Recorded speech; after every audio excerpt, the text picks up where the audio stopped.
Buenas noches, queridas socias, socios taurinos que nos acompañáis.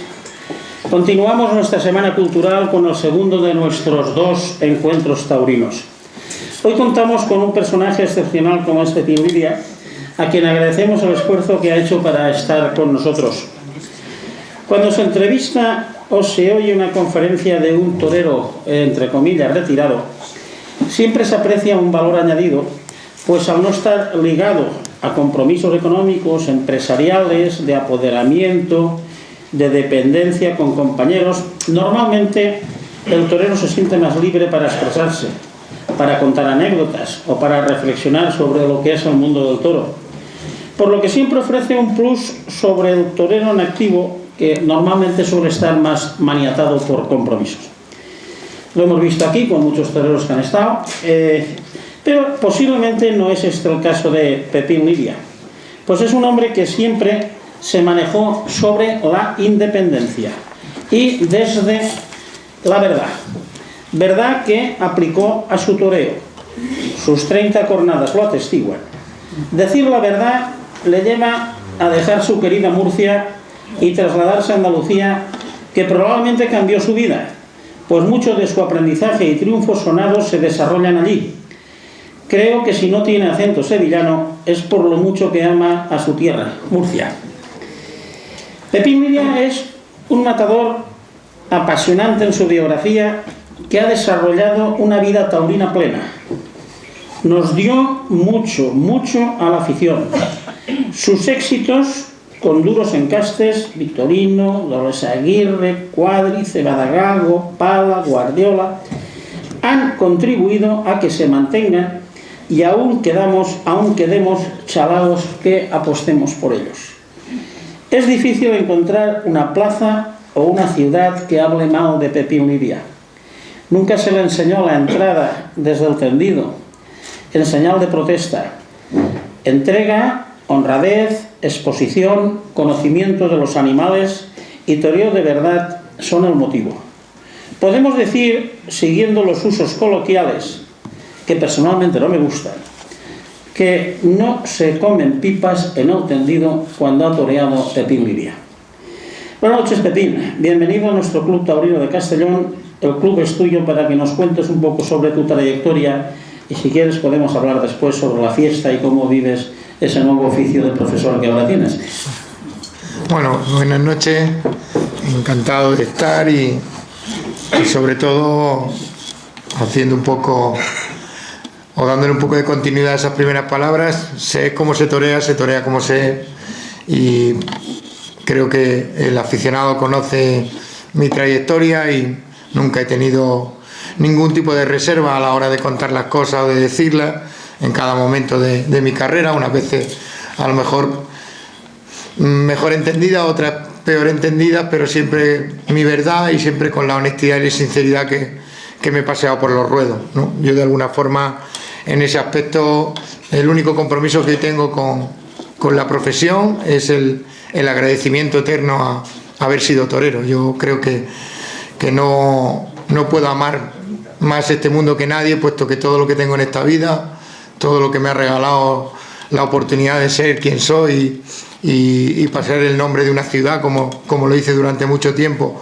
y el de una tierra, se lo debo todo al toreo. De ahí que todas estas cosas, aun a día de hoy estando un poco alejado y solo teniendo un contacto que ahora explicaré el que es, por simplemente también agradecimiento a la profesión y devolverle en parte lo que yo recibí de ella, pues lo que me tiene un poquito más unido a ella y lo que tampoco en algún que otro momento no dejo de atender la llamada de los aficionados, de la gente que todavía te recuerda y que al final pues bueno, vosotros sois parte de los que mantenéis viva una profesión a la que yo amo y a la que le estoy agradecido.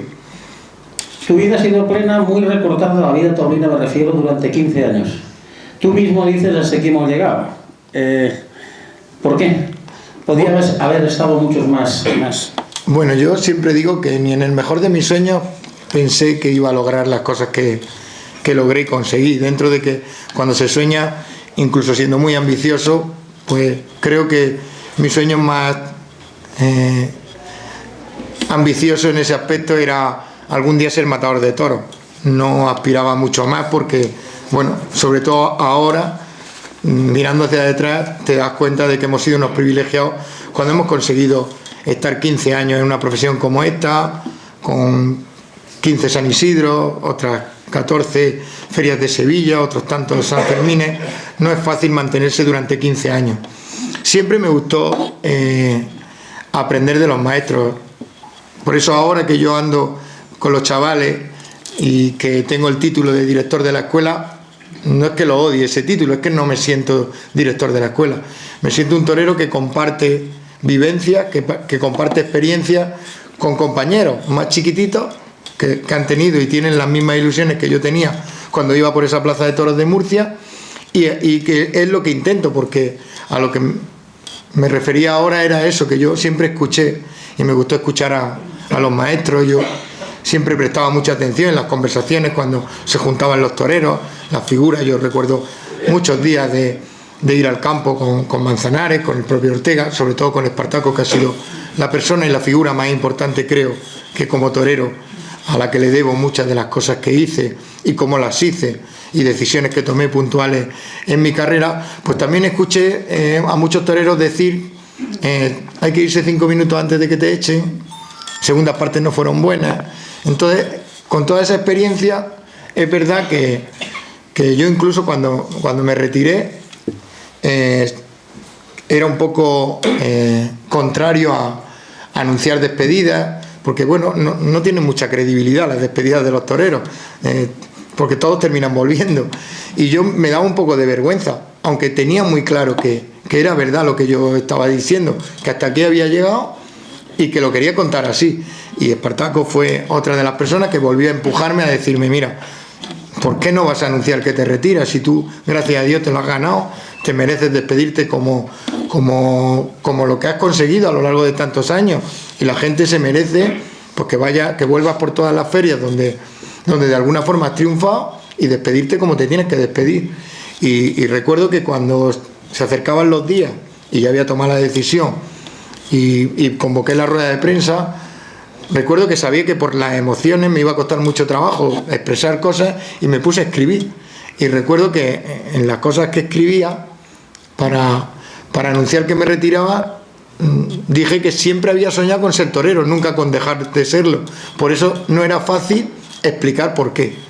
Y entonces, en esa idea de intentar explicar por qué había llegado el momento, pues bueno, hablaba de todo eso, que ni en el mejor de mis sueños pensé que iba a estar 15 años, en el mejor de mis sueños nunca pensé que la historia me llevaría a tener un final feliz, que me encontrara en plenitud como me encontraba en el 2007, donde los triunfos estaban ahí y donde sentía que todavía la gente no se había cansado de mí, pero todavía, sobre todo, había una cosa que pesaba mucho más, que era el poner en una balanza el sufrimiento de mi familia.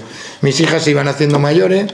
El 2007 tengo una de las cornadas más delicadas, bueno, dos de las cornadas más delicadas, una en la cara en Alicante, en la boca, que me la abre un toro de Jandilla, y yo recuerdo la imagen de mis hijas en el hospital casi no queriendo entrar a verme porque era una cornada en la cara, y yo tengo esa imagen muy clavada.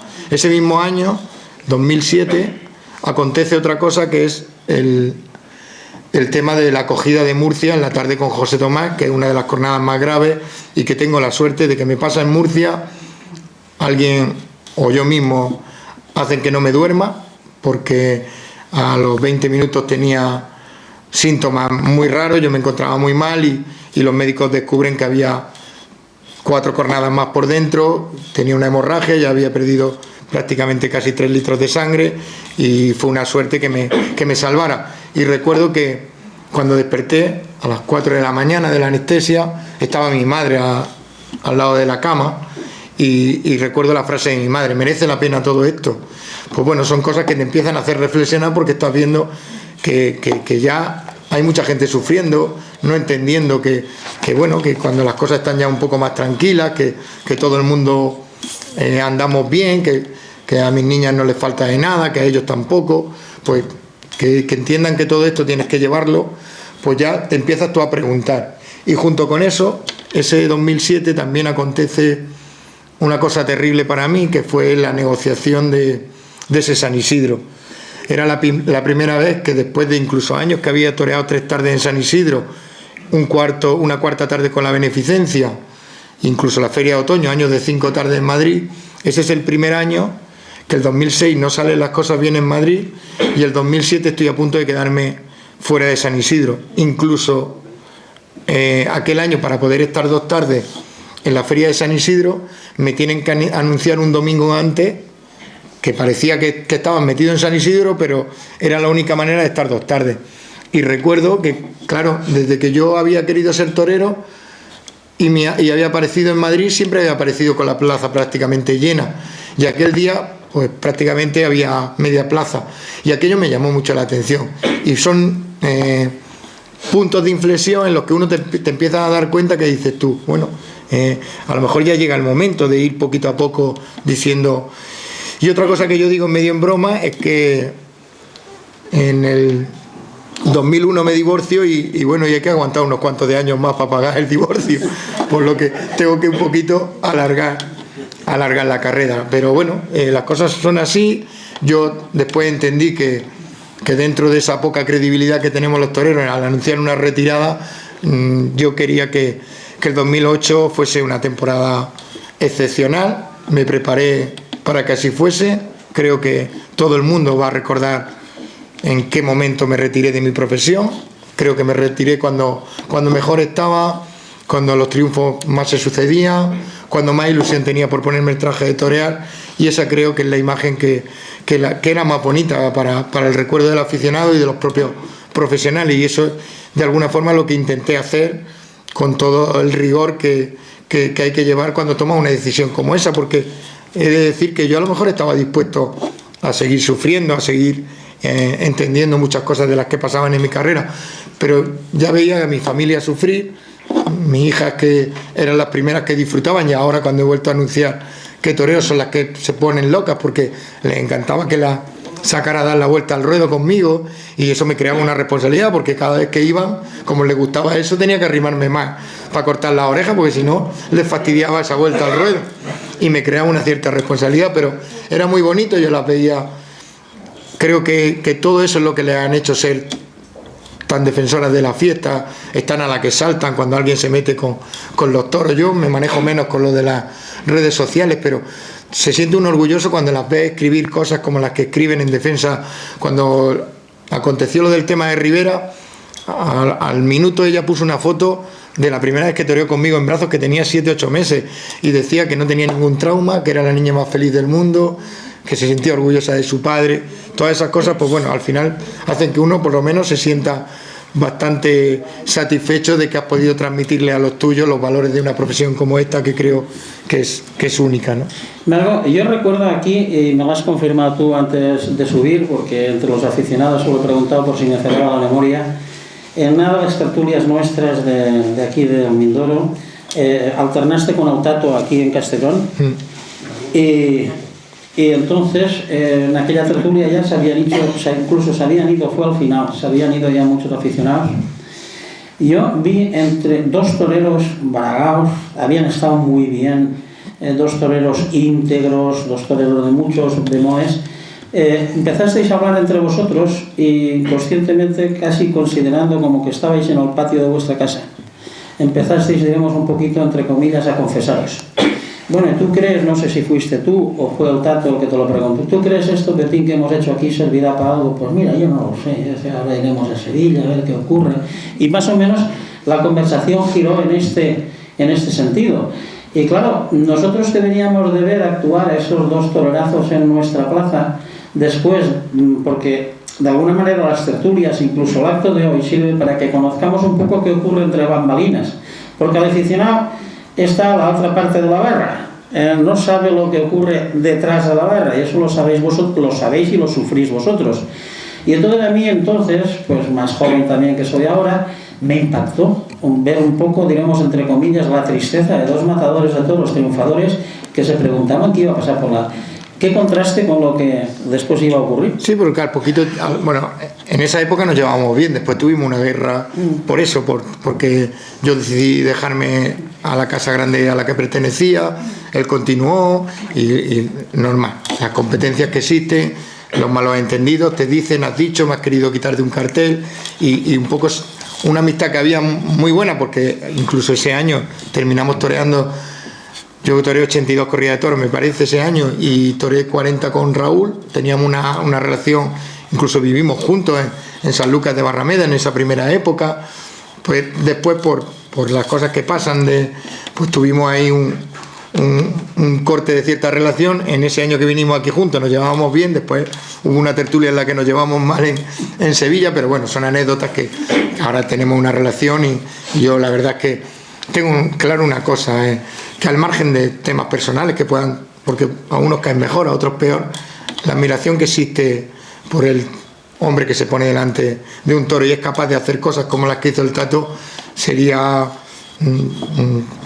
para pensárselo uno el tener la poca capacidad de no reconocerlo o de no agradecer la admiración propia que nos teníamos y que a día de hoy seguiré teniendo por un torero como él o por muchos, ¿no? Porque ahora incluso que anda uno un poquito más retirado, parece que me ha crecido esa admiración sobre los toreros, porque antes al final eran competencias y si triunfaba uno te jodía a ti porque te estaba quitando un puesto y parece que uno hasta se puede sentir mala persona o pensar que has sido mala persona cuando has pensado que, hombre, si pincha el toro tampoco pasa nada, porque tú te estabas beneficiando, ¿no? Y ahora lo piensas fríamente y dices, coño, que yo haya pensado que si pinchara el toro y si lo ha pinchado, pues me ha alegrado, eso es de no ser bueno, pero al final era esa competencia real que existía, que tú sabías que cualquier compañero, si cortaba 3 orejas al año que viene en la feria determinada, te podía quitar a ti el puesto o podía aparecer y tú no, y todas esas cosas, pues bueno, son normales en una profesión de las exigencias que tiene esta y de la competencia que hay.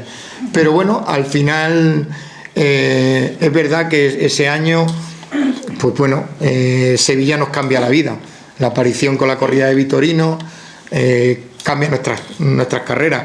A mí me da la oportunidad de coger una sustitución más en Sevilla, con Joselito y Jesulín, volver a triunfar, y eso nos da la posibilidad de aquel triunfo a los dos, de entrar en la corrida famosa de Ramón Sánchez Ibargüen, en la que el Tato sale por la Puerta del Príncipe, yo corto 2 orejas y el Litri corta 1 oreja y se convierte en una de las tardes inolvidables para la afición de Sevilla, ¿no? Y nos cambia por completo, porque un triunfo con esa rotundidad pues nos hace pues tener una temporada de 80 y pico corridas que yo toré y que el panorama se aclare un poco, pero siempre después con la misma dureza, con las mismas injusticias han existido en una época, en otra, de no entender. Yo fui triunfador de la Magdalena en el año 97, aquella corrida con Splay y Caballero, y se pasaron 7 años para que volviera a torear en Castellón. Pues bueno, al final, cuando era joven, pues era un poco más rebelde y me cabreaba y decía que era injusto. Ahora, visto desde la perspectiva, pues entiendo, pues bueno, que en ese momento la empresa tenía sus toreros, tenía sus intereses, yo iba por otro camino. Bueno, pues al final tienes que entenderlo. En ese momento, vuelvo a repetir, que uno es más joven, te pone un poco más tonto, más rebelde, pero al final terminas entendiendo que bueno, que hay veces que tampoco pueden ser las cosas como debieran ser, pero que son así y que hay que estar preparado también, ¿no? Para que todas esas cosas, en vez de que mermen, pues que sirvan para que cuando llegue el día, pues cuando salga el toro, te acuerdes y digas, pues bueno, ahora voy a volver a triunfar para que por lo menos el año que viene tengan más problemas para dejarme fuera. Y esa ha sido también mi manera de entender las cosas que a lo mejor veía yo que no podían ser o que no eran justas, pero creo que ha pasado en toda la historia del toreo, creo que le ha pasado a todos los toreros, a unos más, a otros menos. También entiendo que cada uno tenemos una historia, todos no podemos ser igual, tiene que haber Julis, tiene que haber Manzanares, tiene que haber Castella, tiene que haber Fandi.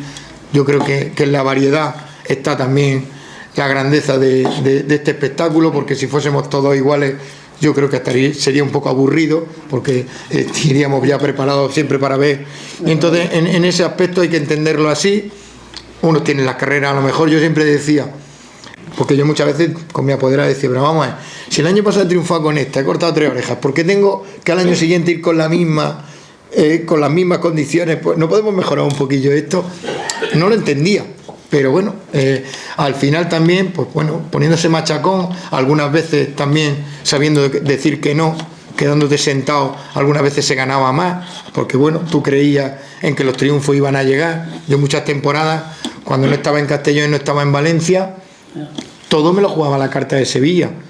Es verdad que Sevilla fue la plaza que me respaldó, incluso hasta el último día, por eso ahora podremos contar cómo me retiré de Sevilla. Fue la plaza que me dio vida durante tantos años, porque muchos años empezaba mi primera corrida de toros, era Sevilla. Y si no triunfaba, el año que no salieron las cosas bien en Sevilla, casi me paran los empresarios y me quedé en 30 y pico corridas de toros. Entonces, todas esas cosas, yo era consciente de cómo estaba el sistema, de cómo era.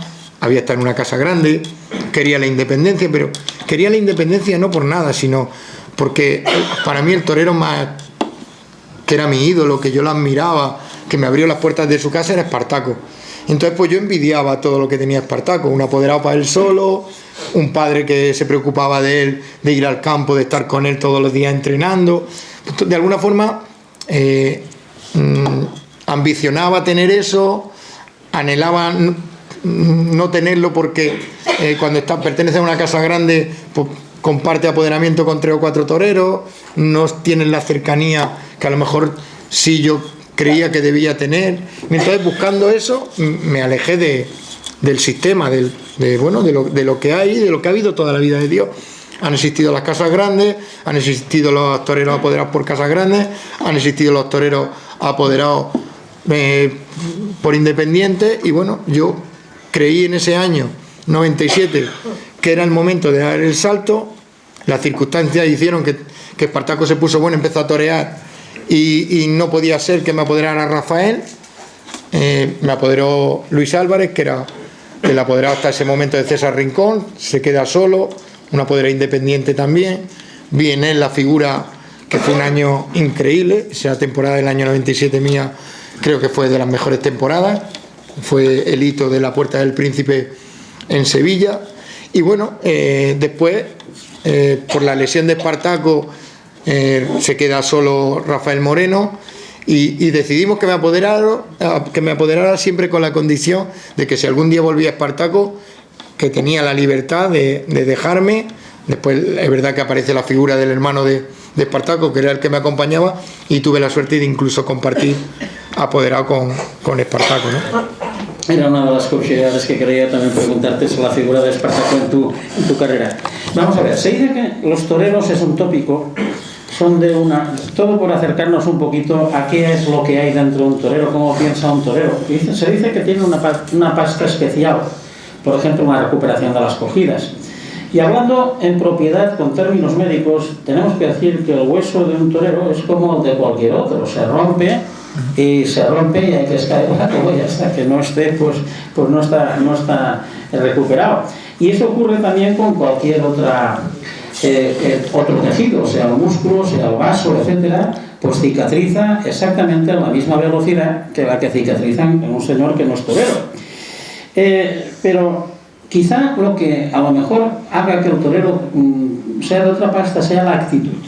Entonces, si pensamos que un torero es un personaje enfrentado al miedo, y tú lo has reconocido públicamente, que soy muy medroso, que te pasa miedo. Un torero... me da lipotimia cuando me pincha. Enfrentado al miedo. Y sin embargo tiene que tener la cabeza fría para parar aquello que viene a toda velocidad, hacerlo ir despacito, acomodado, y que vaya por donde tiene que ir, es decir, parar, mental y templar. Entonces, el miedo y la mente fría es, diremos, como el aceite y el agua, o como la sal y el azúcar. Pero eso además, sin embargo, liga en muchas corridas, y liga además un día y otro, y además en unas edades muy jóvenes, 17, 18. Quizá eso, diremos, pueda marcar un carácter especial de carácter en el torero, que a lo mejor sí que no tenemos otros que no somos toreros. Hombre, marca muchísimo.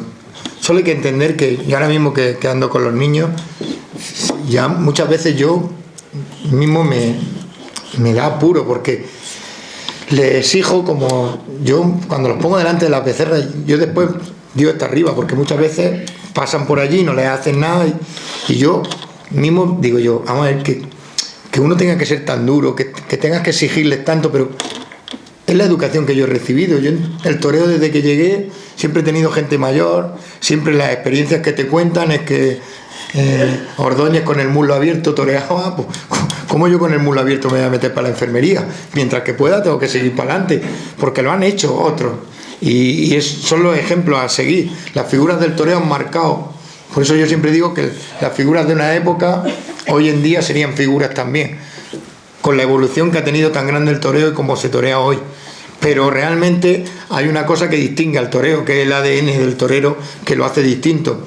En superación, yo hace un año fui a visitar al doctor Guillén, que me opera del epicóndilo a mí, con una fractura de hueso, y me dice que en 60 días no volvería a torear. A los 26 días estaba toreando y ni se lo creía. O sea, cuando nosotros lo llamábamos, el fisio que trabajaba conmigo, le decíamos que tenía extensión 80 y flexión también, le decía, no me lo creo, me voy a México que voy a dar una conferencia, espero que no reaparezca, porque ya le anunciamos que iba a reaparecer, porque no me creo que esté ya recuperado.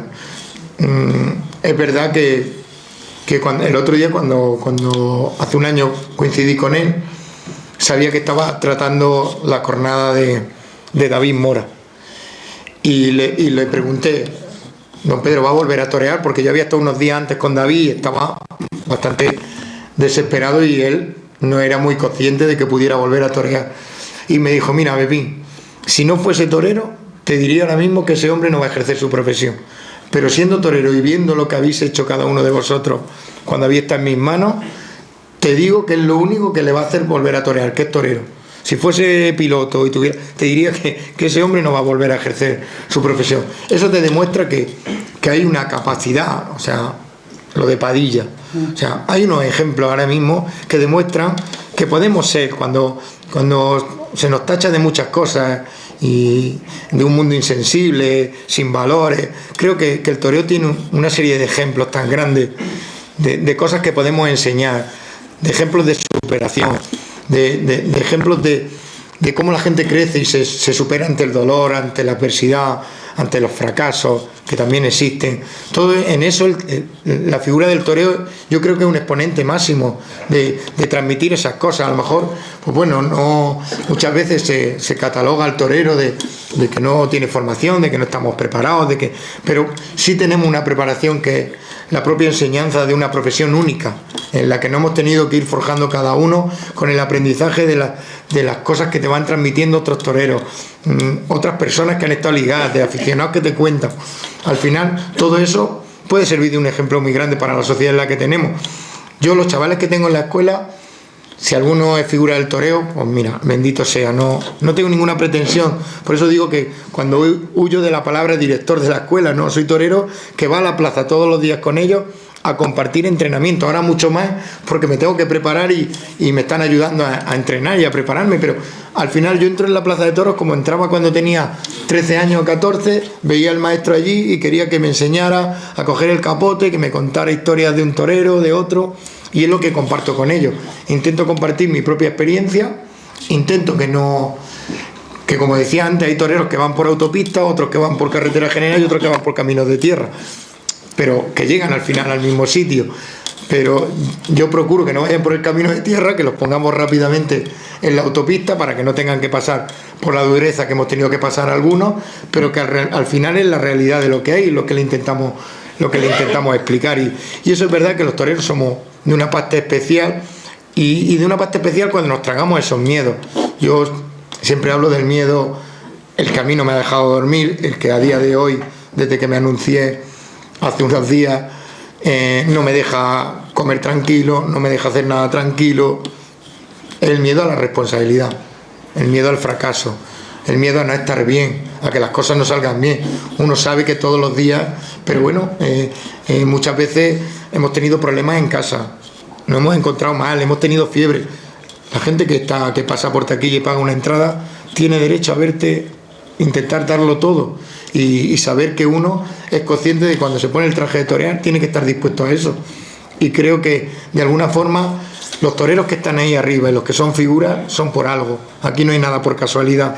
Aquí a uno lo pueden tener un poquito más fácil o que le hayan dado una oportunidad determinada, pero al final el que tiene que solucionar el problema es el torero con su muleta y con su espada.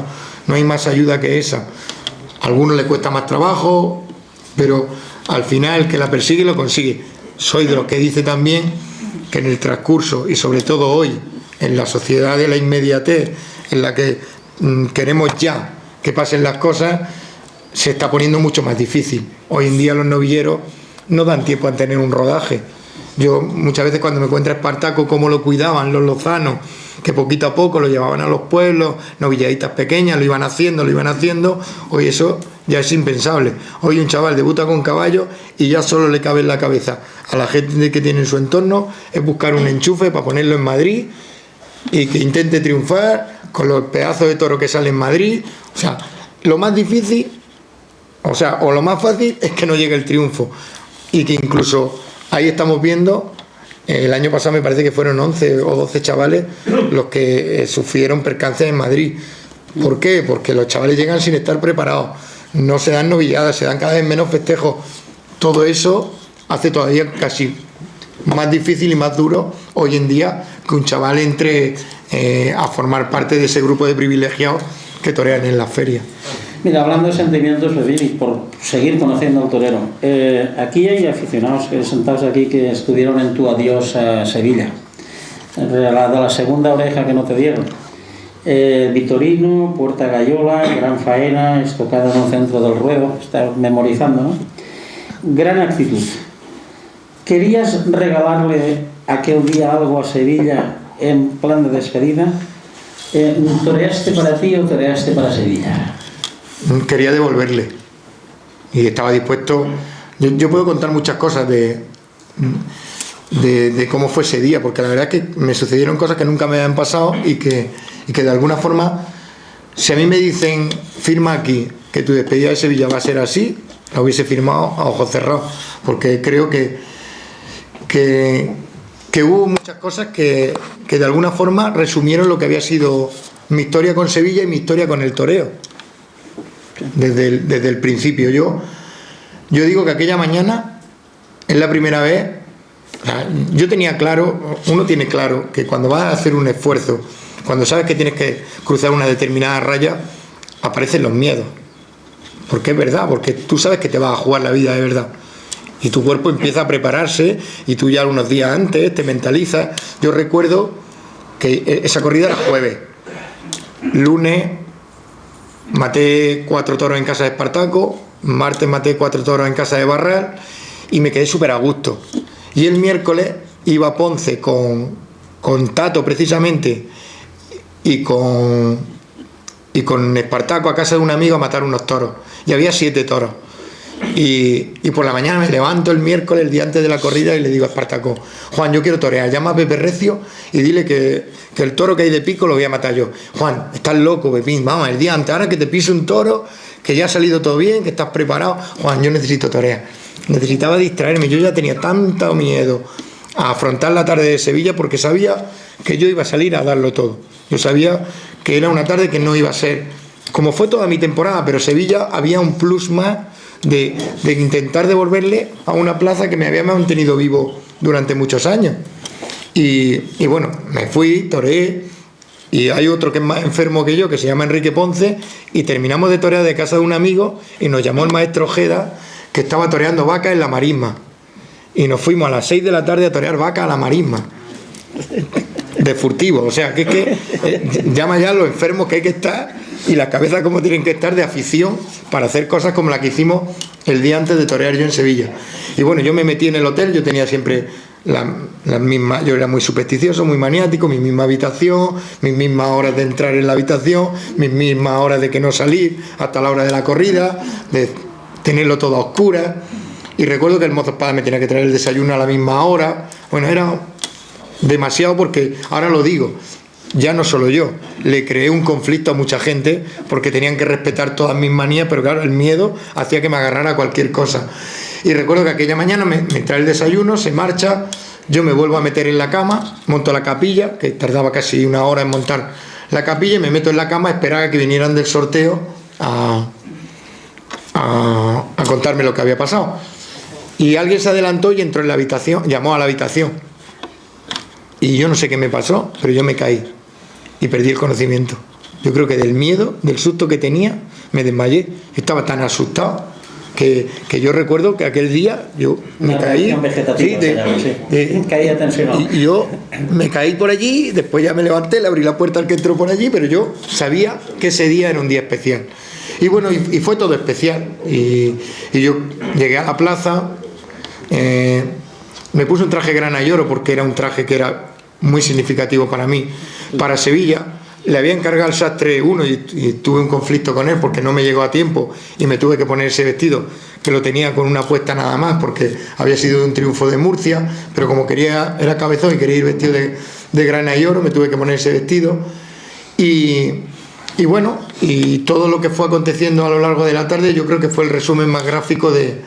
Yo me había ido a la Puerta de Chiquero en Sevilla, pues bueno, tarde de hasta 3 veces porque salían el sobrero y tenía que volver a irme a la Puerta de Chiquero.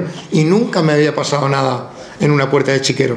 Nunca me había tropezado un toro, había vivido situaciones complejas de tener que...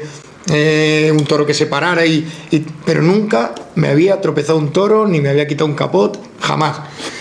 Tuvo que salir ese toro, tropezar conmigo, vivirse esos momentos de angustia en los que bueno, que también el animal no me quiere coger, tropieza.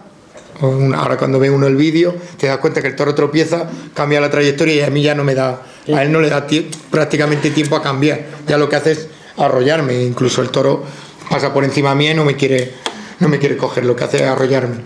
Y bueno, y a partir de ahí, pues bueno, hay una serie de sensaciones en Sevilla, me toca la música con el capote, acontece la faena de muleta, se vive un momento todavía más difícil en el que hay una demostración de la grandeza del toreo por parte de la gente que está a tu alrededor, que ese banderillero que cuando el toro me tiene a merced se tira y es capaz de tirarse a los pitones del toro para salvarme a mí la vida. Demostración más gráfica de esos valores, de lo que yo siempre he presumido, de tener una cuadrilla como la que tenía, que me duró durante muchísimos años, muchos de ellos. A otros los vi crecer profesionalmente y los vi que se iban con toreros que toreaban más que yo y que eran más figuras, y eso me dio siempre mucha alegría. Pero es una expresión muy gráfica de lo que yo siempre había querido tener, mi gente, la que te defiende, la que sufre contigo, la que padecía contigo todo lo que te sucedía. Y después, pues bueno, tuvo que volver a pasar. Pues es verdad que yo se lo decía el otro día al Fandi, por lo que sea, no es lo mismo darle 2 orejas a Morante que al Fandi. Muchas veces los presidentes tienen ciertos prejuicios entendibles porque sobre gustos colores, pero bueno, las circunstancias de que era el debut de aquella presidenta en Sevilla y que fuese la única que no entendiera que era el día que yo había dicho adiós, que era el día que yo había demostrado que estaba dispuesto a dar la vida por devolverle a una plaza lo que a la única persona que le faltara ese gramo de sensibilidad. Y el otro día me contaba una anécdota Espartaco de que había coincidido en un coloquio con el presidente de la corrida de este año de Padilla, y dice que lo que le hace tomar la decisión de la segunda oreja de Padilla, al margen de los matices técnicos, te guste más, es que dijo: yo no quiero estar marcado como la presidenta del Liria, porque es verdad que la mujer siempre que me ve me pide disculpas, pero que yo se las acepto, que está muy bien, pero en ese momento, pues bueno, son cosas que por la calentura, por el contexto, era mi adiós. No era cortar una oreja más o cortar una oreja menos, era una tarde muy especial, muy significada para mí. Pero bueno, ahí estuvo el reconocimiento de una plaza. Creo que a nadie de los que estuvieron en la plaza y de los que lo vieron por televisión se les va a olvidar. Yo la voy a seguir recordando. Tengo una anécdota muy graciosa, porque a mí me pasaba, yo ya digo que el ejemplo mío era Espartaco en todo, dentro, fuera de la plaza, cómo se iba después de una actuación a buscar a su padre para que le dijera si había estado bien o mal. Y Espartaco también era mi referente mucho en esa historia, ¿no? De cuando me veía torear le preguntaba: Juan, ¿cómo has visto? No sé qué. Y claro, mi locura era, después de lo que se había vivido en Sevilla, de cómo había vivido yo la tarde, era escuchar a Espartaco decirme, Pepina, está bien, no sé. Entonces llego al hotel, yo loco, llego al hotel y le digo, Juan, ¿cómo me has visto? Dice, no me ha gustado. Y digo yo, ¿cómo? ¿Qué me estás diciendo? Es que él es muy gracioso, muy simpático, muy cariñoso, y dice, que no me ha gustado. Digo, pero Juan, ¿cómo que no me ha gustado? Dice, no, que de ahora en adelante tienes que tomar el sol desnudo, porque se te ha visto el culo blanco y estaba muy feo. Ahora, como casi me desnudó, digo, bueno, pero claro, yo estaba ya loco por escucharlo a él y que me diera su visión, ¿no?, de una tarde muy especial y que marcó mucho la temporada del 2008. Los aficionados lo recordamos como una de las corridas, digamos, de esas que te impactan, que se recuerdan años y años. Tú has toreado, como hemos dicho, muchas ganaderías con las que no se anuncian, diremos, los líderes del escalafón, pero también has triunfado y muy bien con ganaderías de Domé, con ganaderías de Núñez, casi nunca fallando. Tú, por ejemplo, dices que con Juan Pedro Domé no has fallado nunca. Yo, la pregunta que quería decir, siguiendo conociendo al torero, que es, diremos, un poco las ganas que tenemos siempre los aficionados, en la habitación del hotel, en esas horas que nos has descrito previas, ¿el pensamiento es el mismo cuando estás anunciando con Garcigrande o con esta, con tal, o con Cuadri y las demás? Bueno, el toro coge de todas las ganaderías, y prueba de ello es que muchos toreros están marcados con corridas de Domé, con corridas de Garcigrande.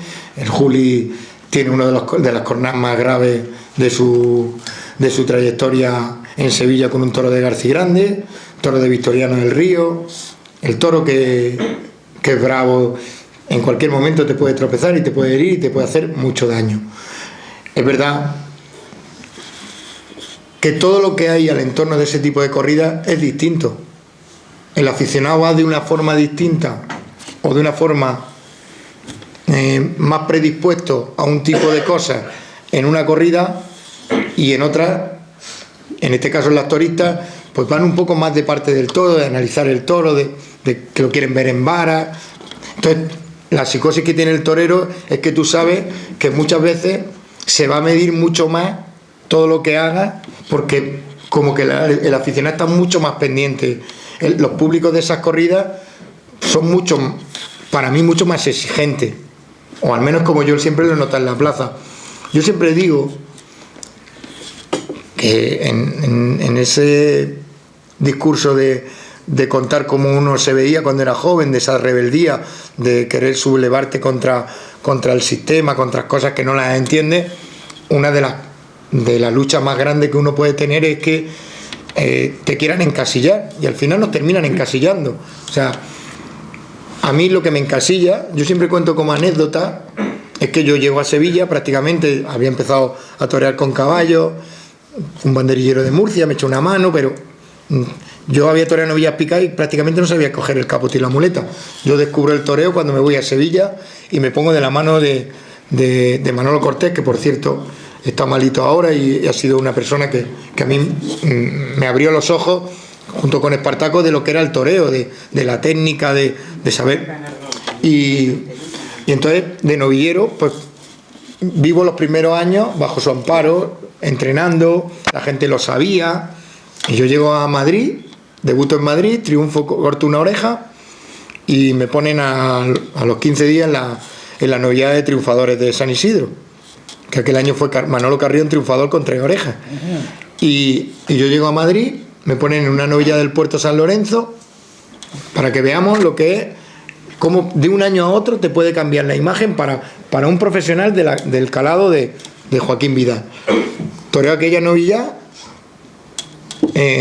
toreo un novillo bien del Puerto San Lorenzo, le pego 7-8 pinchazos, y el titular de Joaquín Vidal volvió el apaulamiento a las ventas. Es capaz de comparar mi toreo con el de Paula. Un año después, las circunstancias hacen que tomo la alternativa, tengo que ir a Madrid a confirmar con la de Dolores Aguirre, que era lo que había. No había otra corrida. Había confirmado el Domingo de Ramos con una de Millares, había dado una vuelta al ruedo, y el único hueco que había para poder entrar en San Isidro era la corrida de Dolores Aguirre. Y se me ocurre triunfar. En ese momento, es el año 94, los empresarios tienen a un torero joven, triunfador de San Isidro, y que mata las corridas duras. Inmediatamente te llevan ahí. Aunque tú en tu interior tenías otro concepto del toreo. Es verdad que yo, porque aquí cada uno tenemos que saber cuáles son nuestras armas, cuáles son nuestros puntos fuertes, nuestros puntos, y te tienes que manejar. Pero en esos momentos a mí me gustaba torear bien, pegarle un trincherazo, pero claro, a uno de Dolores Aguirre queriéndome arrancar la cabeza era más difícil pegarle un trincherazo, era más difícil ponerse bonito para torear. Mi cabeza estaba en poderle, en sobrevivir, y no solo eso, encima en triunfar. O sea, Cebada, ahora que me ve, me dice: Liria, que muchos años, ahora no hay nadie que tenga la regularidad de cortarle la oreja a los de Cebada como yo. Entonces, todas esas cosas, al final yo entendí que ese era mi mundo, y mi mundo no estaba en otro que en cortar orejas. Yo sabía que cuando dejara de cortar orejas me sentaba y me paraba. Y después siempre he dicho otra cosa, que mi gran suerte como torero fue tener una zona como esta, que yo la llevo hasta aquí, el tener la oportunidad de tener el desahogo con esas corridas de Juan Pedro en mi tierra, el poder decir, bueno, a Bilbao tengo que volver con esta, pero bueno, después tengo la compensación que llego a Murcia, toreo con las máximas figuras, compito con ellas, con su toro, y no desentono, que era una de las máximas mías. Cuando te me daban la oportunidad de estar en una corrida de esas, en esa sí que no quería fallar, porque entonces sí que daban motivos para decir, no, nada más que vale para la otra. Si tú por lo menos te manejabas, yo me acuerdo, el año 96, Tato, Víctor Puerto y yo en Granada, una corrida de Peralta, corto 3 orejas, triunfador de la Feria de Granada. Me salgo del sistema, me voy independiente y se empieza a complicar todo. Se empieza a complicar todo mucho. Me llaman para Granada, sin muchas ganas de contratarme, pero me llaman. Y me dicen, lo mismo que el año pasado. Las mismas condiciones, el mismo dinero, y yo digo, vamos a ver, si yo he cambiado para algo. Que ahora mismo tú cuando se lo dices a los toreros, que algunas veces se gana más sentándose, pues es difícil. Pero claro, tú tenías que confiar mucho en ti.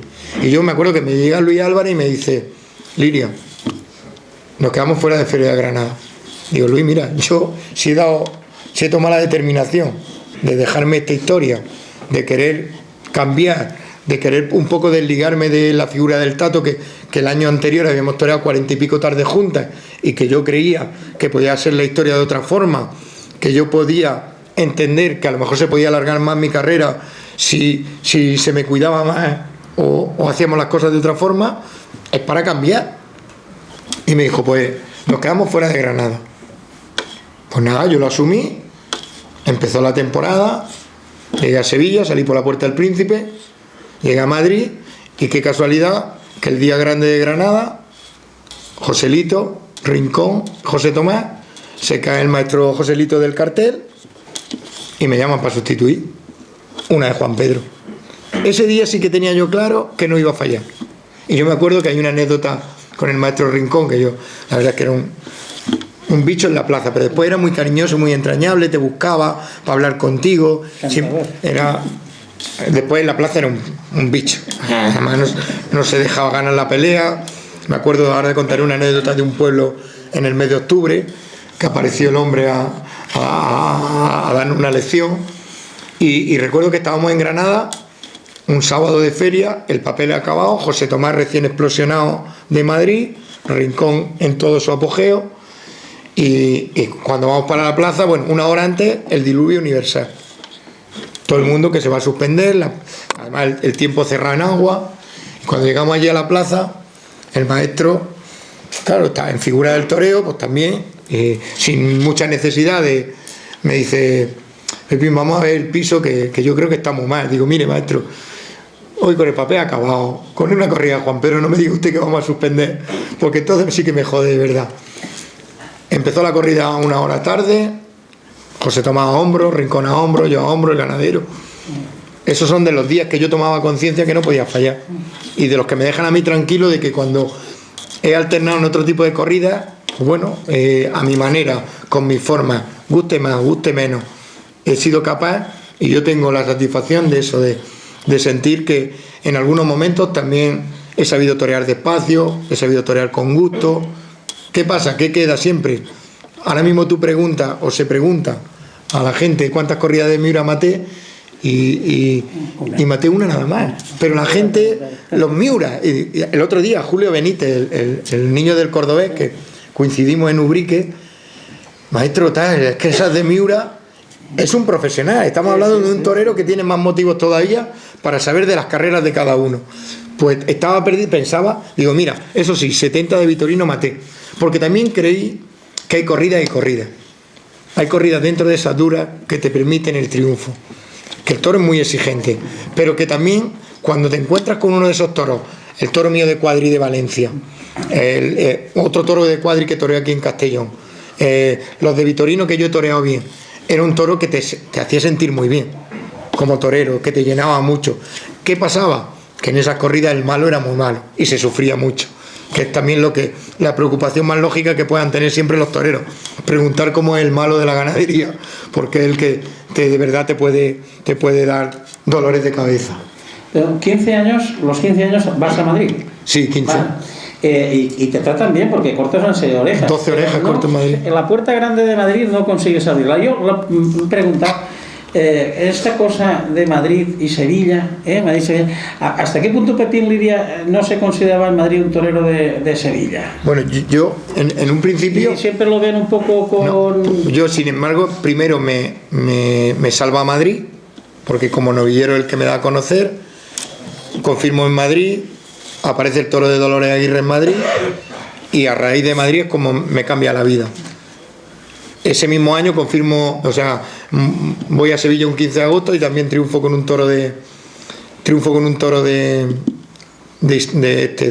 yo lo diré, de Prieto Lacán, en la alternativa de Manolo Corona, el banderillero de Morante, y con el maestro Parada. Al año siguiente, como no me dejo apoderar por la casa que después me termina apoderando, me quedo fuera de Sevilla, y en Madrid sigo triunfando y sigo yendo hasta 5 tardes porque es el año que toreo mi primera beneficencia. Una vez que ya explosiona del todo en Sevilla, sí empiezo a notar las exigencias de Madrid, pero las exigencias lógicas, ya no solo por venir solo de triunfar de Sevilla, sino porque conforme las carreras de los toreros van creciendo, yo recuerdo que siempre me decía Espartaco, Liria, yo me di cuenta que era figura del toreo el año que Madrid me quiso, la gente se puso muy intransigente conmigo, y cuando llegué al hotel estaba totalmente abatido, y el maestro Luis Miguel Dominguín fue a verme, porque él tenía una relación muy, muy especial con el maestro, y me dijo enhorabuena. Y le dije, maestro, si me han pitado. Dice, eso es señal de que eres figura del toreo, Juan. Esas exigencias son la demostración clara de que has logrado que la gente, pues bueno, vaya a la plaza con las exigencias lógicas que se tienen que tener. Algunas veces pensamos que desmedidas, ¿no? Y no entendidas, pero bueno, al final cada plaza tiene su personalidad, su idiosincrasia, su forma, y hay que manejarse. Por eso muchas veces hay un artículo por ahí que escribió Fernández Román mío, del torero ecléctico, de que cómo entendía que Liria cortaba 18 orejas en Sevilla, 12 en Madrid y otras tantas en Pamplona, que como al final yo también entendí que cada público, o sea, yo en Pamplona sabía lo que querían, esos inicios de faena, ese torero más.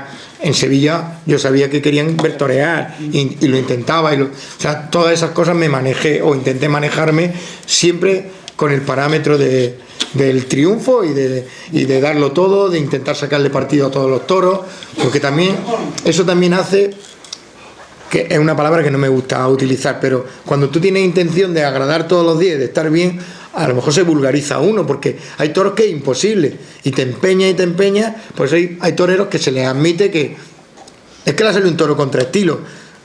Si yo digo en una tertulia que me ha salido un toro contra estilo, me matan. Otros toreros caen gracia de decir, pero bueno, es que es lo que yo decía antes, a que Dios se la dé, San Pedro se la bendiga, ¿no? Cada uno tiene su historia y cada uno tiene su forma. Yo qué sé, yo me pegan una bronca y me muero de vergüenza, a otros pues les daba igual, o que no les dará igual, pero que bueno, que estaba dentro de la historia particular de cada torero, y al final hay que entenderlo así. Se ha dicho en estos años que si ha habido un ganadero que ha sido capaz o ha podido elegir un torero para lidiar su ganadería, ese ha sido Vitorino.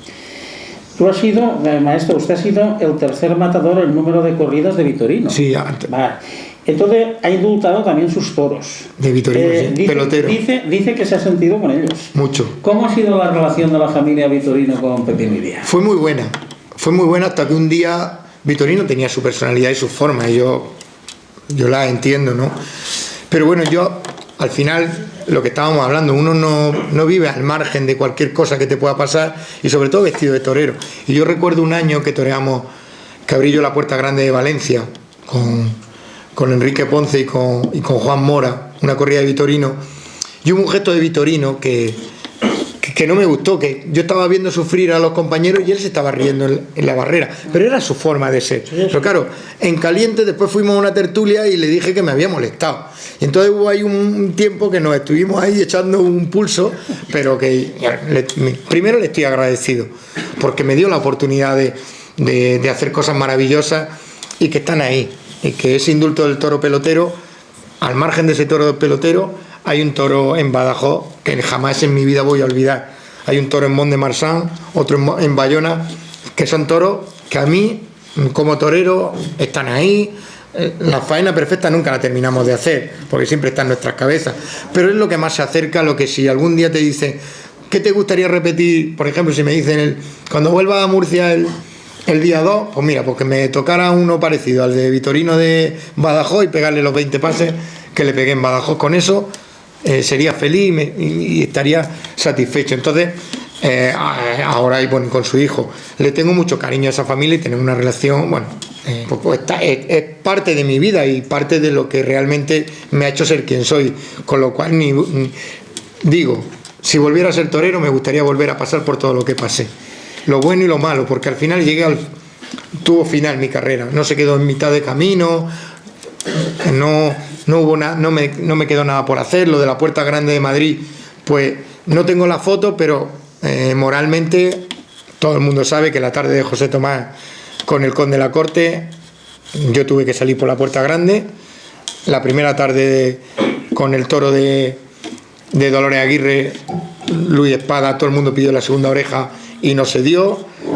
Y hubo otra tarde que fue culpa mía, que fue pinchar el toro de Baltasar Iván, cuando ya le había cortado la oreja al primer toro y tenía la Puerta Grande en la mano. O sea que también yo he tenido parte de culpa en que eso no aconteciera, ¿no? Los taurinos muchas veces no sabemos explicar las cosas. Los antitaurinos, que tienen esa carencia de sensibilidad, hay algo que no pueden entender, pero yo quisiera preguntárselo. Pepín Liria tiene 30 cornadas y ha indultado a 14 toros. ¿Qué siente un torero cuando se indulta la vida de su aparente enemigo? ¿Cómo lo vive un torero? No, yo soy de los que soy partidario del indulto. Yo creo que una de las cosas que más nos hace ser o mostrar que somos más sensibles es el acontecimiento del indulto. ¿Por qué? Creo que es la prueba más importante que se le hace al toro, porque al margen de las lecturas que pueden hacer los propios ganaderos en las fincas, con la selección, con los tentaderos de machos, al final estamos hablando de un animal que lo sacas de su hábitat, que lo montas en un camión, que lo tienes un montón de horas, que lo llevas a una plaza y que después sale y demuestra su bravura. Creo que es la exposición máxima a la que se somete a ese animal. Con lo cual, yo creo que el indulto se debiera dar, hombre, siempre con el rigor y con el consentimiento del ganadero. Pero el indulto nos hace todavía como más grande a la fiesta, ¿no? Yo pienso que la fiesta gana mucho con el indulto, con demostrar la sensibilidad de que el espectador se emociona con algo que está pasando excepcional ahí abajo y que no nos duele en prenda, decir, este se merece volver al campo, ser el padre de una ganadería, ser el futuro del toro bravo que se va a criar, a sabiendas que después los experimentos, los ganaderos, sabemos cómo lo hacen, no le dicen la verdad ni al médico. Cuando viene un toro bueno vienen todos de la misma familia, cuando no dicen que es una prueba que han hecho. Todos sabemos que ellos son los primeros que realmente controlan y saben el toro que tienen que echar y el que no. Pero el indulto yo creo que es muy necesario para el espectáculo en sí, porque esta gente, pues bueno, ni van a entender, ni quieren entender, porque no les preocupa el toro. Si les preocupara el toro, se preocuparían por conocerlo, se preocuparían por estar en la dehesa, se preocuparían por saber muchas cosas que desconocen y que creo que, bueno, yo siempre digo, nosotros los taurinos y sobre todo los toreros, todas las palabras que yo utilizo para referirme al toro son de amor. Estoy enamorado del toro, qué bonito es, qué bello, que lo quiero. O sea, no soy dudoso de no querer a ese animal, que es el que me lo ha dado todo y me lo ha podido quitar todo. Para que, bueno, yo ahí yo no pierdo mucho tiempo, solo pido que nos dejen en paz, que nos dejen tranquilos y que se olviden de nosotros. Si yo las cosas que no me gustan no acudo, no molesto a nadie, no voy y ya está. Pero tenemos un espectáculo que no está exento de sensibilidades. La gente que está alrededor, la demostración de que los más grandes de la historia de todo, de la cultura, han sido defensores, exponentes máximos de las sensibilidades, del color, de la autenticidad que hay en la plaza, de que el torero muere en el ruedo, que bueno, es otra cosa que el año pasado, pues bueno, yo contaba hace unos días que como Espartaco siempre es grande en todo y no va a ser dudoso en nada, cuando volvíamos del entierro de Víctor Barrio, en paz descanse, la madre primero nos dio una lección a todos en el altar teniendo a su hijo allí al lado, pero cuando volvía estábamos todos un poco y decidimos quedar a comer a la entrada de Madrid por varios toreros y yo volvía con Espartaco y me hacía una reflexión que era muy real, ¿no? Que lo triste de esta historia que acontece y que han acontecido a lo largo de mucho tiempo en el toreo, que le había pasado a un chaval que no había disfrutado del triunfo, ¿no? Que lo triste es que, bueno, que nosotros, y es muy duro decirlo y a lo mejor puede ser que a alguien le suene pretencioso, pero el decir que si me hubiese pasado a mí, que ya había logrado las cosas, que había disfrutado del triunfo, pues a lo mejor parecía como más justo. Lo que era injusto es que un chaval con todas las ilusiones del mundo, con toda la posibilidad de poder conseguirlo, que no lo hubiese conseguido, que no hubiese disfrutado, aunque sí, en su interior. Yo lo vi el año anterior en Valdemorillo y estuvo muy bien, y la satisfacción de pegarle 20 pases a un toro, que la tendría, porque cuando un torero le pega 20 pases a un toro no se cambia por nada ni por nadie, pero esa realidad de disfrutar realmente de la posibilidad que da el toreo cuando llega a conseguir ser figura, era lo triste de esta historia que reforzaba mucho más que el torero muerde en la plaza y que cuando salimos de un hotel y dejamos las velas encendidas y le pedimos, no sabemos si vamos a volver, porque es verdad que está presente siempre, que no queremos pensar en ello, pero cuando acontecen cosas como esas te das cuenta de la dureza y de la verdad que tiene esta profesión. A esto cambiando el tercio, aquí hay algunos que hemos hecho la mili en Cartagena entonces es curioso que con lo que a usted también se le quiere allí en Cartagena, con los cartagineses, los romanos, con las asociaciones de la Semana Santa, las veces que estaba, ¿no toreó en la plaza de Cartagena? ¿Qué pasó? No, estuve anunciado con una corrida, bueno, iba a ser en una portátil, porque yo cuando yo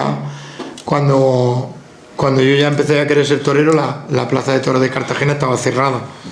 Y un año, el año de mi alternativa, hicimos una corrida benéfica, Ortega Cano y yo, mano a mano, para una niña, y se suspendió por el tiempo y no se llegó a celebrar. Y después toreé un festival con el maestro Ortega Cano y con el cordobés padre, con el Benítez, en Cartagena, pero un festival en la plaza antigua. Nada de rivalidad de este paisaje. Al revés, la admiración, yo siempre digo que el torero mayor. No, pero es que entre Cartagena y Murcia, pues siempre. Pero la rivalidad. Yo tengo un amigo que jugó en Cartagena y jugó después en Murcia, y el hombre siempre lo recuerda porque no lo han perdonado. Yo he tenido muchos partidarios, bueno, yo he tenido la suerte de sentirme profeta en mi tierra. Yo creo lo que he dicho antes, que si no hubiese sido por todo ese balón de oxígeno y por todo lo que me aportaba mi tierra, hubiese sido más difícil aguantar 15 años. Y en esa exposición yo tengo claro que el torero más importante, al margen de que no se identificara, y hoy en una entrevista que me hacían lo decía, es verdad, Ortega se le identifica más con San Sebastián de los Reyes, pero es de Cartagena, nació en Murcia, Cartagena. Y yo siempre he dicho que es el torero más importante que ha tenido nuestra tierra. Que después lo llevemos a que es verdad que el torero con el que más se identifica la gente, con el que más lleno ha habido en estos últimos años o en la historia de la plaza de Murcia, está un poco ligado a mi persona. Pero bueno, yo también me dediqué a eso, ¿no? A entender que el torero no se tiene que limitar a las 2 horas de ponerse un traje de toro, tiene que estar cerca del aficionado, estar con las peñas, todo eso. Al final uno tiene que entender que nosotros tenemos que defender lo que tenemos, y que la gente tiene que de alguna forma también saber cómo somos, que padecimos, que sentimos, que nos duele la cabeza, que tenemos problemas en casa, que tengo que afrontar un divorcio y tengo que estar negociando con abogados y poniéndome delante de la de Dolores Aguirre en Bilbao, y eso no se tenía que notar. Todas esas cosas, al final, esa cercanía también le llega a la gente, y el público al final es el que va a la plaza y el que demanda con sus entradas, el que hace que un torero sea imprescindible o no lo sea, o que un empresario pueda prescindir de ti o no. Si te avalan los públicos, es mucho más fácil que el entendimiento con las empresas llegue. Yo puedo decir, y lo cuento siempre, 15 años negociando la Feria de Murcia. Primer año mucho más fácil porque no se me conocía y me tenía que dar la alternativa a Ángel, pero bueno, ya el segundo año se le pone más difícil. Y durante 15 años, 11 años lo tuve enfrente, porque era empresario y yo era torero. Después lo tuve como apoderado. No me perdí una Feria de Murcia, se me contrató, se me respetó, se me valoró. Uno también tiene que saber, los toreros también tienen que saber, yo muchas veces lo digo, que tienes que saber el papel que te toca desempeñar. Y lo que he dicho al principio, todos no pueden ser el Juli, todos no pueden ser Manzanares, tú tienes que saber el papel que te ha tocado. Yo muchas veces lo comparo con el fútbol. Tú analizas en una plantilla como la del Real Madrid, en una época, cuando Raúl ganaba 6 millones de euros, que me acuerdo yo perfectamente, que era muy amigo nuestro, y nos lo contaba, Makelele ganaba 1, pero tenía que existir Makelele también. O sea, los toreros tienen que saber que cada uno desempeña un papel en la fiesta, y que a razón de lo que genere.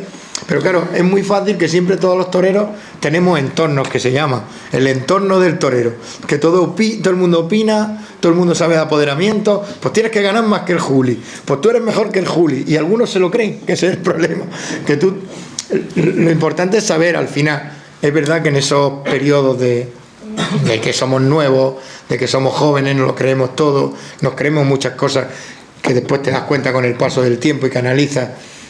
El otro día teníamos una conversación después del Tentadero, estuve en casa de Fuente Imbro, de Ricardo, teníamos una tertulia. Diego Robles fue el primero que la Casa Matilla me pone para acompañarme el año que me apodera. Y bueno, las peleas que yo tenía con Diego, otra vez la corrida de Dolores Aguirre, claro, y salió toda esta misma exposición que estoy haciendo ahora, y me decía, hay que ver cómo cambia el cuento, Diego. Y me decía, Diego, claro que cambia el cuento, porque en ese momento había cosas que no entendía. Ahora, con el paso del tiempo, me pasa igual que toreando. Ahora mucha gente me ve torear. Ayer había un aficionado que llevaba mucho tiempo y fue al Tentadero. Dice que ahora toreas con más pozo, más despacio. Digo, bueno, es que hay que ver que yo ahora analizo mucho más todo. Analizo el toreo. Antes solo me preocupaba de una cosa, de estar fuerte y de salir a cortar las orejas, anteponiendo a gusto, a estética. Ahora me gusta más preocuparme. El otro día con una vaca en el campo, lo único que me importaba era la colocación, la composición del cuerpo, del muletazo. ¿Por qué? Porque ahora toreo más para mí, toreo porque ha llegado este momento. En otra época no podía estar pensando en ponerme bonito, porque si no me mandaban para mi casa. Tenía que pensar en que sale uno de Vitorino, al bueno intenta cuajarlo y cortarle la oreja, y al malo sobrevive para que no te pase nada. Que la verdad es que igual que mate 70 corridas de Vitorino, también tengo 6 o 7 cornadas de toro de Vitorino. Nos va a presentar usted con la Escuela de Murcia a Ramón Serrano. Sí. ¿Qué tenemos que ver con Ramón Serrano? ¿Cómo lo ve? ¿O háganos una tarjeta de presentación? Si bien no hay que hablar mucho de los jóvenes para que no se lo crean. Yo soy muy mal consejero. Yo a ellos les digo que ahora tienen una suerte muy grande, que es internet, y pueden estar al momento viendo la faena de cualquier torero. Yo nunca me pongo como ejemplo, de verdad. Yo cuando hay un determinado quite con el capote le digo, mirar a fulano que lo hace de esta manera y lo hace perfecto. Con la muleta, fijaros mucho. Es verdad que ahora mismo el toreo está pasando por unas circunstancias en el que el toreo pues va evolucionando. José Tomás marca un poquito la época última y los novilleros salían todos con el capote a la espalda y no sé qué. Ahora pues bueno, la muleta se baja mucho más y los muletazos son mucho más alargados, con mucha más profundidad, con mucha más exigencia. Entonces yo intento que ellos, porque siempre se ha hablado que las escuelas taurinas les quitan la personalidad a los toreros. Eso es mentira. Pues yo vuelvo a repetir que estoy todo el día diciendo, ver vídeos del Juli, de Morante, de Manzanares, de Castella, de Garrido, o sea que tienen ahora mismo un planter de toreros, que es lo que yo digo siempre, que ahora mismo el toreo goza de una salud tremenda a nivel de torero, y creo que de toros también, que el toro ha evolucionado. A todos nos gustaría que tuvieran mucha más regularidad las ganaderías, pero también es cierto que hoy en día se le exige al toro mucho más que nunca, que tiene que aguantar casi 80 muletazos en muchas faenas, y bueno, entonces ellos tienen ahora mismo un sitio donde mirarse. Y con Ramón ha pasado una cosa curiosa. Es un niño que hasta los 15 años estaban todo el mundo loco. Bueno, podía estar jugando en el Villarreal, porque fueron los ojeadores del Villarreal a llevárselo estando en Murcia, y los padres, la verdad que les dio, que son de una familia de Castellón, les dio un poco de miedo que saliera tan chico, y lo dejaron todavía en Murcia, y ha estado hasta los 15 años jugando al fútbol. Pero como tiene familia de aquí de la zona, se ve que del toro en la calle, no de torear no, pero del toro en la calle tenía y un día pues le dijo a los padres que quería apuntarse a la escuela taurina de Murcia, y apareció por allí un niño que no tenía idea de coger un capote, porque otros vienen ya que si el abuelo sabe algo y lo ha enseñado, pero nada, o sea, no sabía lo que era coger un capote y una muleta. Y en 3 años lo que yo sí vi siempre en él, que al principio me llama la atención o me mosquea, no pasa nada. Que es que no los toros tienen paso doble. Y entonces lo que sí le vi es que tenía un valor muy natural. Yo podía pensar que era inconsciencia, porque todas estas cosas muchas veces los críos, con otros me lleva esa sorpresa, que la inconsciencia, se quedan quietos, los pasan tal, y dices tú, después ya cuando los tropieza uno, o cuando ya empieza uno a mirarlos y se mosquean más, entonces te das cuenta que el valor no era tan real. Pero con Ramón sí me ha pasado que nos ha demostrado que tenía valor. Y entonces en 3 años lo hemos visto crecer de una manera que ayer me sorprendió todavía mucho más. Después las cosas saldrán, no saldrán. Yo a los padres se lo digo, mire, aquí no garantizamos que vamos a devolver ninguna figura del toreo. Lo que sí le vamos a devolver es un niño con valores. Le exigimos que estudien. Están viviendo como es el entrenamiento. Se le habla del sacrificio que hace su padre, que lo han estado trayendo durante 3 años, lunes, miércoles y viernes, desde San Javier, haciéndose su madre y esperando allí 2 horas a que el niño que valoren el esfuerzo que está haciendo su madre. El sacrificio que tienen los toreros, de que yo ahora estos días les he contado que el Fandi a las 8 de la mañana estábamos levantados para irnos al campo a correr, a prepararnos, a entrenar, después a echarle de comer a las vacas, después irnos a torear al campo, de prácticamente casi no descansar, que todo esto tiene un plus, y que sobre todo se hace todavía como mucho más fuerte en esas edades, que prácticamente tienen que perder su niñez. Yo tengo un niño ahora con 10 años que entró hace 4 a la escuela, y yo muchas veces me da un poco. El otro día me lo llevé al campo con los mayores, y es la primera vez que yo no me gusta, porque tiene 10 añitos, pero la madre no lo podía traer y no lo queríamos dejar sin torear, y nos lo echamos al coche. Pero claro, va con niños con 18, con 17. Él tiene 10 añitos. Tuvo que aguantar desde las 9 de la mañana que salió de su casa hasta las 9 de la noche que volvió. Ya llegó un momento por la tarde que tenía frío y que echaba de menos a su madre.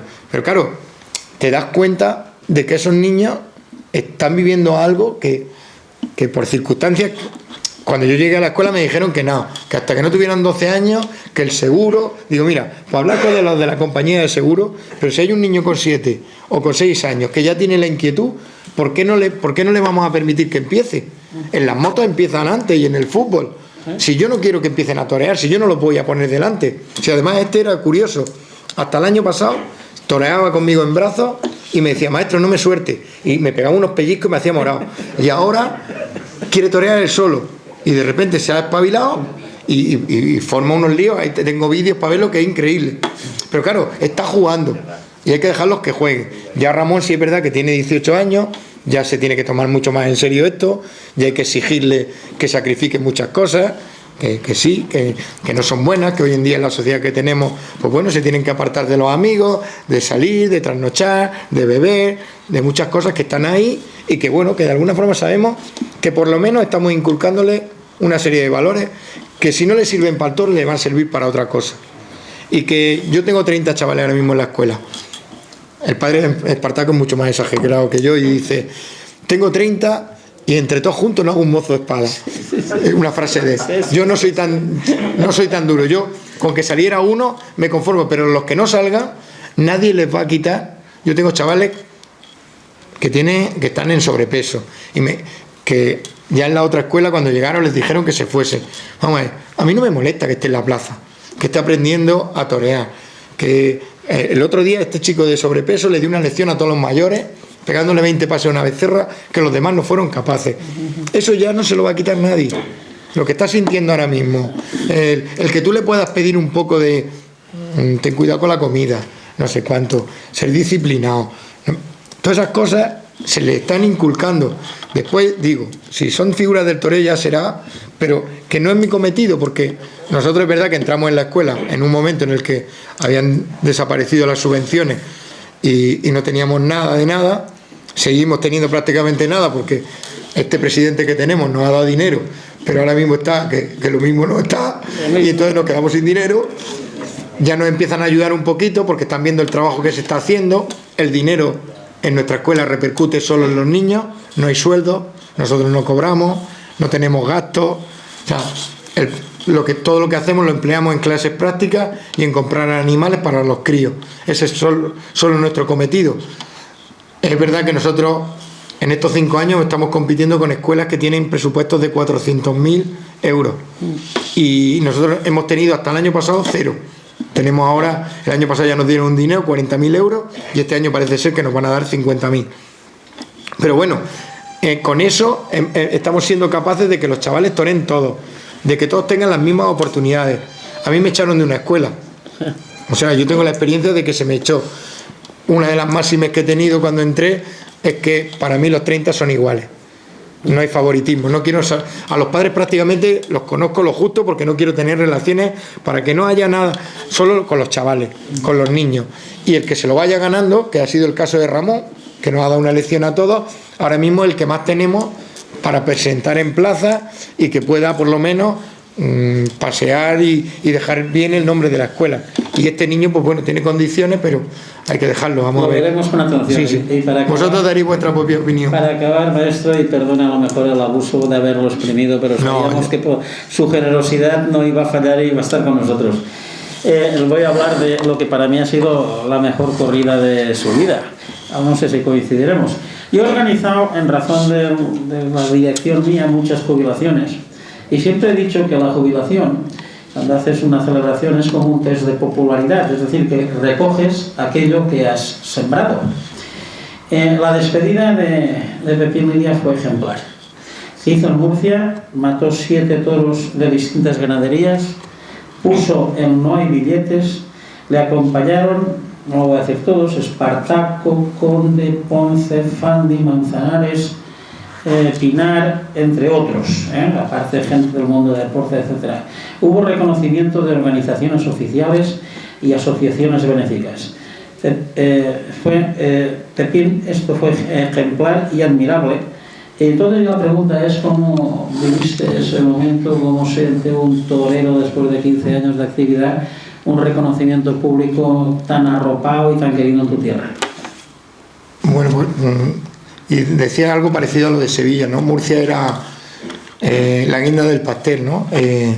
Cuando me planteé que iba a decir adiós, solo tuve una cosa en la cabeza, que era: yo había matado 6 toros en Sevilla, había matado 6 toros para el centenario de la plaza de mi pueblo, de Cejín, y parecía que tenía una deuda con Murcia, que era matar 6 toros en Murcia.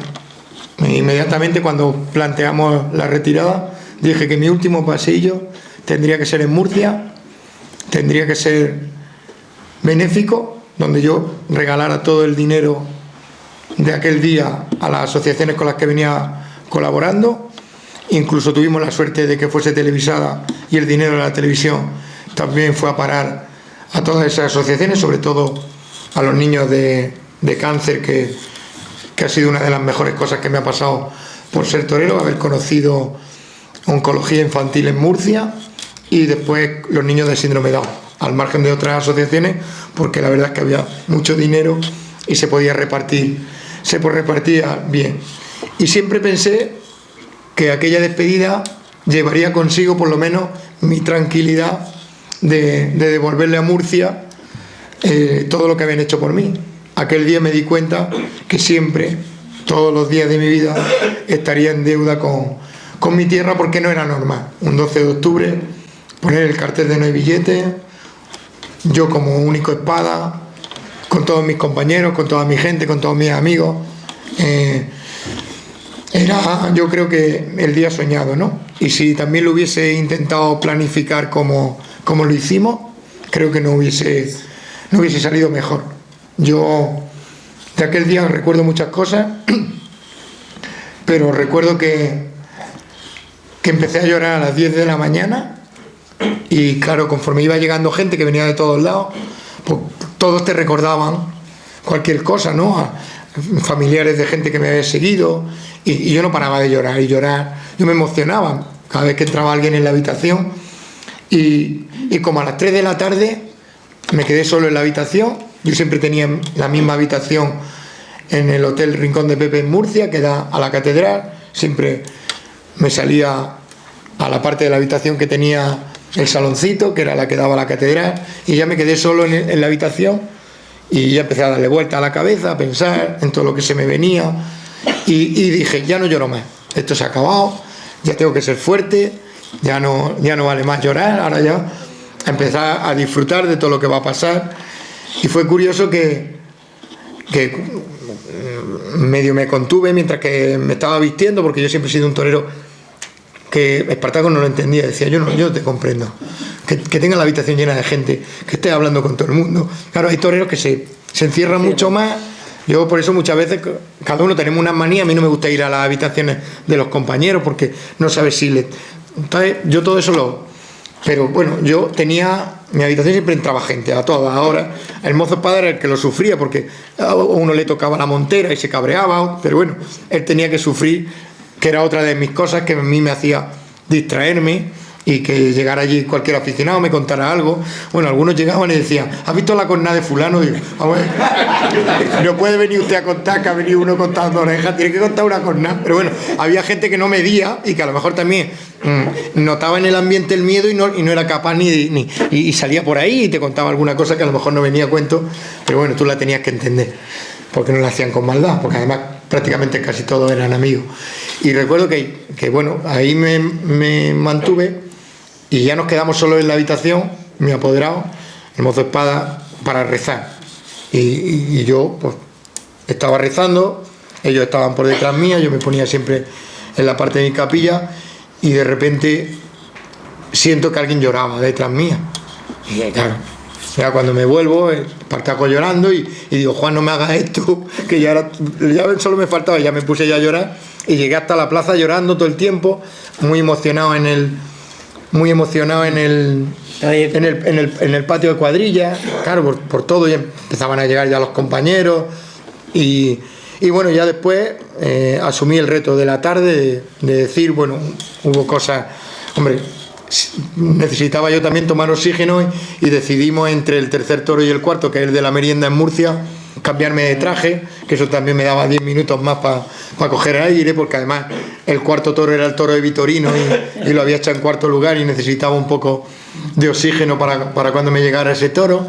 Y bueno, conforme fueron dándose todas las cosas que fueron pasando, el sexto toro pues invirtió menos y yo tenía en la cabeza una cosa: me quería retirar cortándole un rabo a un toro, y teníamos 10 toros en los corrales, y yo decía, hasta que no me salga uno que le corte el rabo no paro. No me hubiesen quedado muchas más fuerzas, porque ya con el séptimo salió el de Zalduendo y fue extraordinario y le pude cortar el rabo, y ahí se terminó esa historia que bueno, siempre había soñado, porque algunas veces había habido el ademán de llevarme hasta el hotel, pues bueno, verme a hombros de mis compañeros. Por eso un señor hace 2 años, cuando Espartaco salió en Sevilla por la Puerta del Príncipe, en su despedida, yo lo saqué a hombros. Y entonces llegó un señor y me dijo, ay, qué buena persona eres, qué detalle sacas, Espartaco. Digo, mire, si supiera usted que él me sacó antes que yo, que estaba en deuda con él, que él es mejor persona que yo. Y la verdad que bueno, que todo eso fue, pues bueno, yo creo que el colofón a una trayectoria que habla por sí sola, que habrá gustado más, que habrá gustado menos, que habrá más partidarios, que habrá gente que la entienda más, sobre gustos colores, pero que creo que está escrita y que pocos tachones tiene un currículum que habla por sí solo de triunfos en esas plazas y prácticamente eso, sobre todo con el respeto del aficionado y de los compañeros. Eso es lo que más siento, ¿no? Me siento gratificado en el minuto 1 que noto ese cariño, esa admiración, como los toreros jóvenes pues siempre han ido a buscarme, la relación que tengo, por ejemplo, con José Mari desde hace mucho tiempo, desde que era un niño, desde que empezó a querer ser torero, esa historia también con David, con Fandi, de cómo te piden consejo, de cómo ellos en sus carreras, en momentos puntuales, han hecho lo que yo hacía, irme a llorarle a Espartaco, a pedirle un consejo, a que me diera ese empujón que algunas veces me faltaba porque no tenía valor para tomar una decisión determinada, y él me decía así, tira para adelante, que tú eres capaz de... Y entonces llegabas tú con más valor a tomar la decisión, cuando te miraban a la cara y te decían, hoy no puedes fallar, hoy hay que tirar la moneda al aire y jugarse la vida, o te decían no has estado bien y hay que mejorar, o no te puedes distraer. Pues bueno, todas esas cosas son las que a día de hoy creo que yo puedo sentirme más orgulloso de lo que me está pasando una vez que ya he dejado de torear. Muchísimas gracias, maestro. Si hay alguien que quiere una pregunta, yo soy facilón y lo contesto. Ahora, simplemente coloquio, hemos abusado mucho de... No, pero que no hay problema, ¿eh? Pero no hay problema, como dicen, su generosidad, maestro Lidia. Entonces hablemos un poquito del diálogo. ¿Cómo acaba la historia de César Rincón, que nos hemos quedado a medias? No, porque tiramos la corrida para adelante, pero hay otra anécdota con suegra en Toledo en el mes de octubre. Rincón se había quitado porque tenía un problema en los pies, el cual estoy yo padeciendo ahora, que es el neuroma de Morton, de los pisotones de los toros, y me habían dicho que no toreaba. El cartel era Aparicio, el maestro Rincón, Aparicio y yo, una corrida de Barcía, de los Patas Blancas, de Sánchez Covaleda, y me dicen que Rincón no iba a torear. Pues nada, cuando yo llego al pueblo por la mañana para torear, cuando viene la gente del sorteo, les pregunto, digo, ¿quién sustituye a Rincón? No, el maestro viene. El maestro, pues si decía, si no ha toreado el Logroño el otro día, que está bastante fastidiado de los pies, que se tiene que operar, no va a torear. Pues recuerdo que llegó al patio de arrastre y nada, ya digo que era un hombre muy cariñoso, que otros toreros, pues bueno, a lo mejor por los miedos, por la timidez, pues se alejan un poco o marcan la distancia para asustar un poco con la mirada. Pero Rincón era, y le digo, maestro, ¿cómo está usted? No sé qué. Dice, eso digo yo, que tenía, con lo bien que estaba yo en la chimenea hace una hora, porque estaba cerquita de donde toreamos. Dice, aquí con el frío que hace, la tarde amenazaba que lluvia, que se podía suspender, yo no sé qué hago aquí. Ahí estamos, la verdad. Digo, bueno, nada, empieza la corrida, el primer toro él no lo quiere ni ver, toro también malo. Aparicio tampoco hace nada y yo le corto el rabo al primer toro mío. Y yo no he visto un tío más cabreado delante de un toro hasta que le cortó el rabo. Y di una lección más de que al final los toreros que son figuras son por algo. Esa capacidad de no dejarse ganar la pelea, esa raza, eso está en el ADN de las figuras. Y eso no... Cada uno en su concepto, pero al final quiere ser el mejor. No quiere quedarse detrás, quiere cortar más orejas que los demás. Por eso esa reflexión que hacía, de la cual no me sentía muy orgulloso al principio de alegrarme que algunas veces algunos pincharan los toros, pero yo creo que también algunos se alegrarían de cuando yo los pinchaba. Entonces es de lo que ahora, sin embargo, disfruto mucho de todo. Yo ahora soy muy mal aficionado en el sentido de que veo todos los toros con peligro. No sé qué me pasa, que todos los toros los veo malos. El otro día salió un toro embistiendo con el capote y le digo a David, ahí por el lado derecho, y me dice, ¿cómo por el lado derecho? Si es muy bueno. Digo, yo qué sé, yo le he visto algo. Y ahora también es verdad que valoro mucho más. Yo estoy en el tendido y estoy a la que salto, pego goles, me emociono. Claro, todo eso estaba contenido antes. Yo no podía manifestarme ni nada. Yo tenía que estar pendiente de mi toro, de que le iba a cortar la oreja, incluso estando en activo, estando en el tendido, pues no sé. Yo lo cuento, ¿no? Yo este año me levanté en Madrid y pedí el rabo para Manzanares, igual que pedí el rabo la tarde de Juli en Sevilla. O sea, que no me duelen prenda. Eso, porque me emociona lo que veo y me dejo llevar por esas emociones que me trasladan los que están ahí abajo, que tienen un mérito fuera de lo normal y que creo que son héroes. Para mí son héroes cuando les veo hacer las cosas que hacen. ¿Alguien más? Pues, maestro, el Club Taurino de Castellón y los aficionados, efectivamente nos alegra mucho que usted, como bien ha dicho, recupere a su familia, recupere a sus niñas y tenga, como usted ha repetido en las entrevistas... Una me ha salido manzanerista y la otra fandista. Pero o sea sí que tenemos que decirle que nosotros tenemos la tristeza pues, de haber perdido un personaje en activo, que lo hemos visto aquí, con esa tremenda humanidad, con esa tremenda afición, y que los momentos que corren, en que parece que muchas veces nos da la impresión de que haga falta esa afición de defender la fiesta, esa afición de estar en primera línea de batalla, de poner la cara, a lo mejor personas como el maestro de Timidía nos harían falta, pero bueno, en cualquier forma, muchísimas gracias y que queremos... No, pero es verdad, pero es que si no, no sería yo. Yo es verdad que en Castellón tengo muchos amigos. Yo tengo muchos amigos y mucha gente que me quiere y que yo la quiero, pero por mi parte... Y cada uno puede interpretar lo que yo voy a decir ahora mismo como quiera, pero sería por mi parte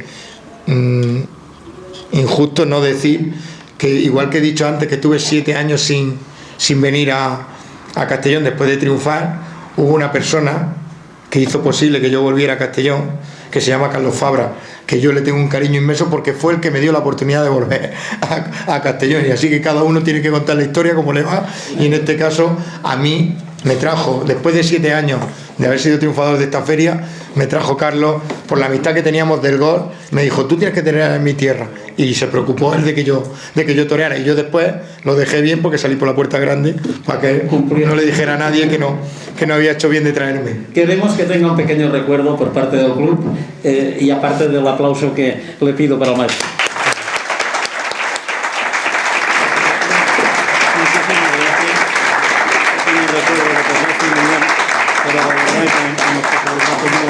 Muchas gracias. ¿Ya?